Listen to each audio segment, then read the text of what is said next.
It's not everybody that locks in that stays locked, right? So in this video, we're going to be talking about ways to stay locked in this last quarter of the year, and not just for this last quarter of the year, because October has already moved to an extent, a couple of days, plenty days even, but not just for this quarter of the year. Could be next year, could be at any point in time. So I have this theory personally. I'm excited about New Year's generally. New Year's, new month, a new week, birthdays, new everything, like those kind of things excite me. But I also try not to be fixated on new year before I, like, it has to be a new year before I do something new, or it has to be a new month before I start something new. Sometimes I want to start doing something. For example, when I wanted to start brushing morning and night and flossing morning and night, I picked a random day to start. Not because starting on a new day or a new at the start of a new week is bad. It's not bad in and of itself. Like, it's great, it's a great idea. But because I figured that there's nothing special at the start of a new week. There's nothing special. Like, when I say special, like, there's no magic wand that just automatically shows that, or automatically ensures that whatever you start, whatever goal you start, you would actually stay true to it till the end with a new month or a new year. And this is why personally, if I want to do something, if it's in the middle of August, if it's in the middle of June that I think of, if it's in the middle of November or at the start of September that I think about it, and I decide that I really want to do this thing, I will just do it and move on with my life. And I think it's a principle that you can also carry, not necessarily saying you must never start something new with the new year, no, but just don't box yourself to, oh, I want to start going to the gym, I'll wait till January. Because is it like waiting till January is even, I don't know, it's in a way it can be counterproductive, because now everybody else too is like, oh, new year, let's get it. And then there's high energy that most times cannot be maintained because there's no plan to keep that energy or to go even when the energy is not there, and then people just fall off, like fall down the wayside or by the wayside.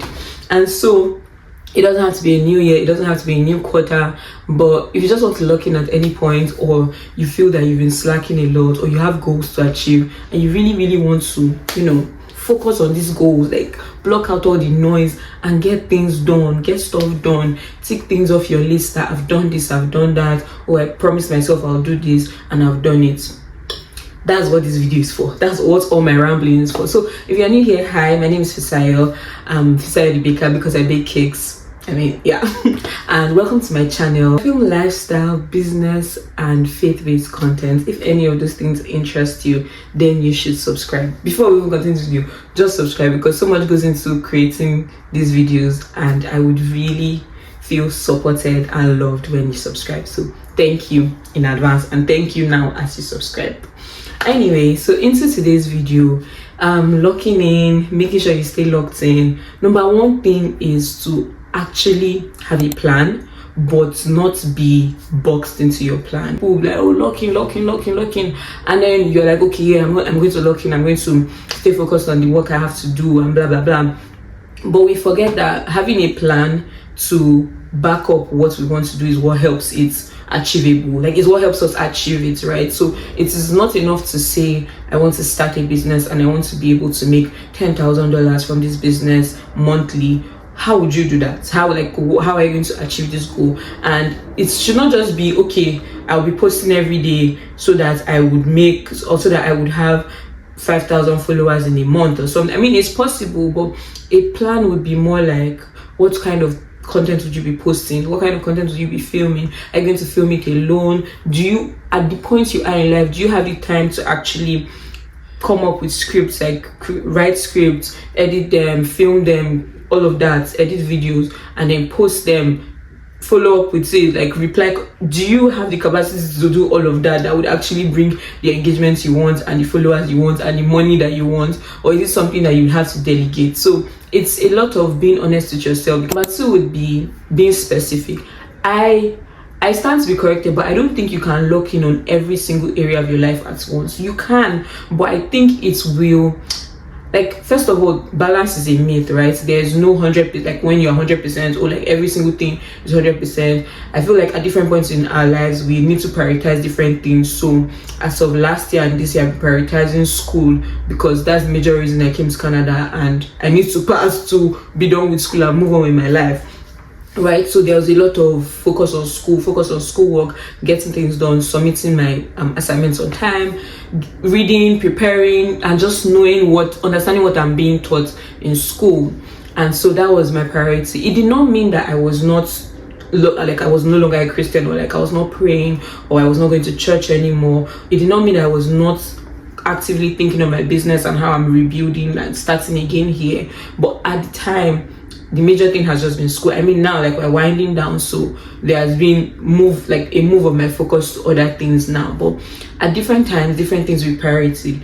It doesn't mean other things would not matter to you, but sometimes you just need to focus more on some and then others. So I don't think you can lock in on every single aspect of your life at once. You can lock in, like, a lot of times when you lock in with like working out every day, the discipline you learn from working out every day, it is transferable to other parts of your life. If you're locking in your devotion, like praying, reading your Bible, actively studying the word of God, actively praying every day, and building a relationship with God, it affects other areas of your life, because now you're praying, now there's guidance, now you're so in tune with the Spirit, now your behavior, like by the grace of God, we hope is changing and is aligning with the prayers you're praying and with the word of God and Bible study. Everything is beginning to make sense, and so it enters into other aspects of your life, It makes you diligent in your work. It makes you focused on your goals, like what do you want to achieve, what is your desire for the year, like what plans do you have,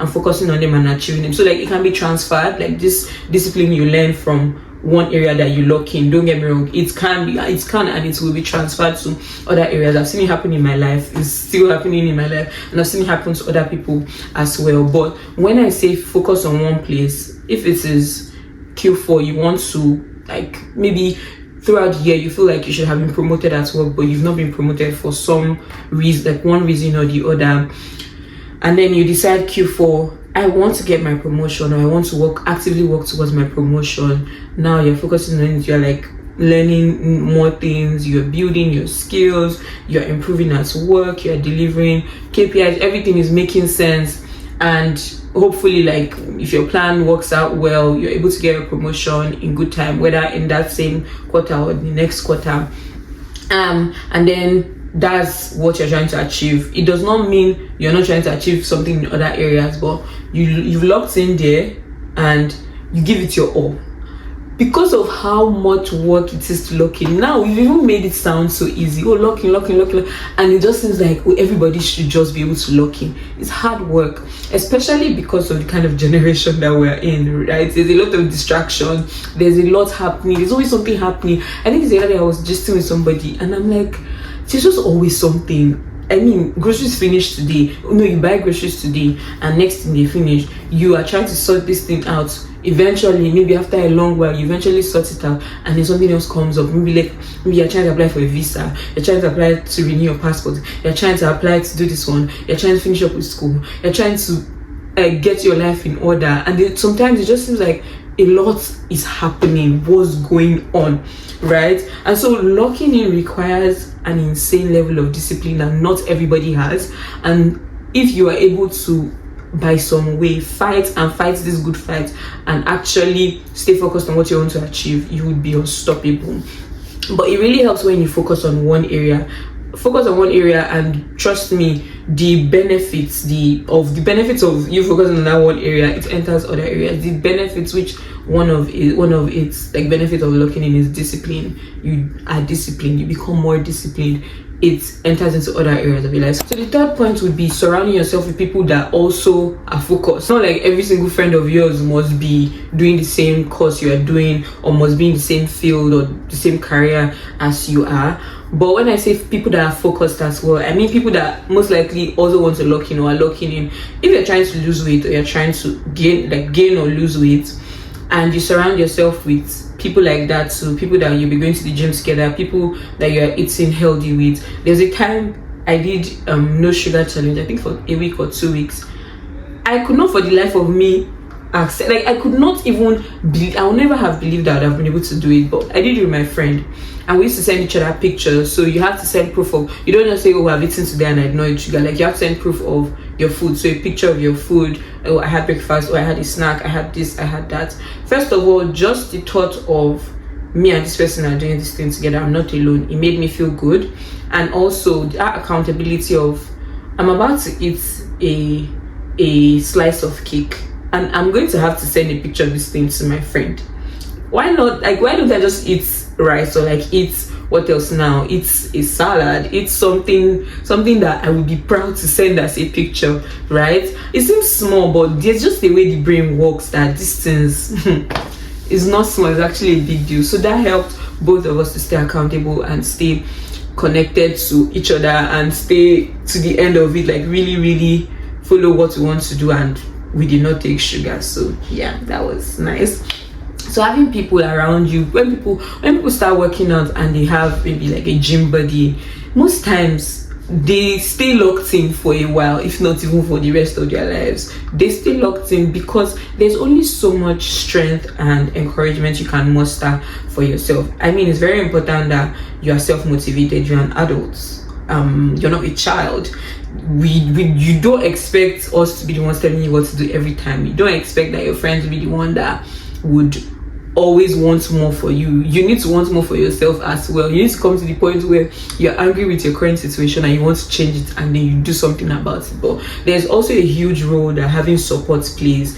Support in terms of like people supporting you, like being in the same situation as you and wanting to achieve the same goal as you, and so both of you are on this journey together. It could also be support from people, friends, family, loved ones, that they are not trying to achieve the same goal as you, but they just want the best for you. And so maybe they are paying for your courses, maybe they are contributing to your tuition, maybe they are paying for your groceries, giving you money. It could be that they are being like just being there with you, you know, gisting with you. You get to watch movies with them, like people that just really want to see you win. It's nice to have them around when you're trying to lock in, because times when things are not going the way you want them to go, they're the ones that will encourage you. They're the ones that remind you, you know, like you want to earn more, you want to be able to earn 100k a year.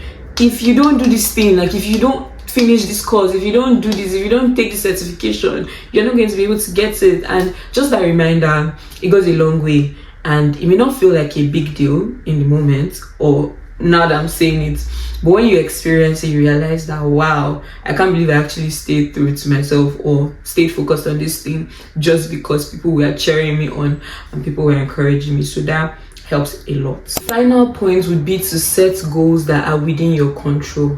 For the goals that you're setting, if you're going to set a goal, it's good to be ambitious. Think big. Don't limit yourself. Don't be saying, oh, I just want to read one book this year, that will be more than enough. No, you have 365 days in a year. You can do more than that, right? Especially if you really, really want to do this, you will squeeze out the time somehow. But being ambitious is like, yeah, you want to achieve big dreams, but you also want to have goals that are achievable. Like they are not 100% centered on things that are out of your control. A lot of it is mostly things that are within your control, things that you actually have the power to do. So if you're trying to get a job, let's say you want to get a full-time job before the end of this year or by early next year, you're not the one that's going to give yourself the job, but there are things you can do to try to get a job.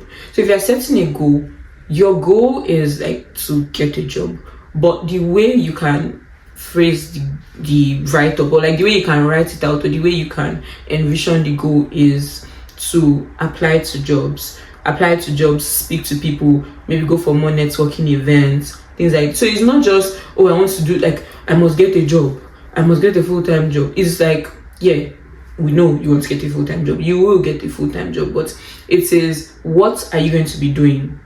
Do you get? Is you want to achieve this, and it's not entirely within your control, but there are a lot of things that are within your control that you can do to achieve it. So now you're going to, now if you write that as a goal, what you're doing to achieve it is you're applying to jobs. And it's not just random jobs, but being specific. What kind of job do you want to get? What kind of roles do you want to do, right? And be ambitious, go all out, think big, but also be realistic with yourself. What skills do you have now? And would those skills actually help you to achieve or get this kind of job that you're looking for? So go through job postings of the roles you're looking for. Look out for keywords. Look at your CV. Go over your resume with people that are probably working in the same field or know how to put together a good resume. Allow them go over it, allow them make corrections. Be very open to learning as much as possible, because there's so much that we don't know. There might be so much that you know, but there's still so much more that you don't know. So this kind of things, networking, speaking to people, you don't have all the answers, and it's information that you know that you can use. Information is out there, but it's not everything that we have access to. So as much as we all have the internet, we all can browse and Google this, Google that, it's not every single thing that you know. So speaking to people really does help. Sometimes things that you never even imagined, somebody else knows it. Things that you never guessed or you never thought of, someone else knows a better way to go about it, or knows, oh, you should apply here instead, oh, you should do this program, you should do this boot camp, you should do this one, you should speak to this person, oh, this person works in this place that you're trying to get, and you might not have even known, right? So networking, all of that, like, these are ways that you're trying to, these are now the things within your control that you are doing to achieve the bigger goal, which is getting a job, right? Not just, setting goals should not just be, oh, I want to buy a house. Okay, like, now you have to be specific. Which kind of house you want to get? What kind of budget are you working with? How much do you have now?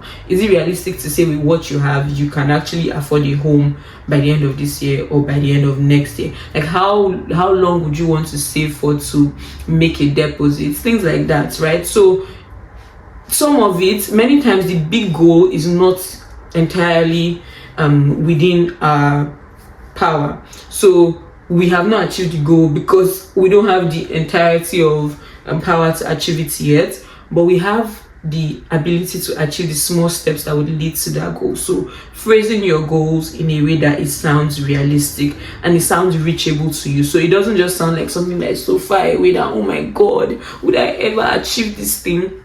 But it sounds like, yeah, there's this big thing I want to accomplish. It seems like a mountain I have to climb, but there are small steps that I've already taken note of, I've highlighted, and I'm sure if I diligently follow these things, I would achieve the big goal. So these are like the best ways to lock in and stay locked in. And it's my desire, my prayer for you that truly, it's not just, you're not just part of those online that shouting, oh, lock in, but we actually will lock in and stay locked in, and like the rest of the year would be the best of the year for us.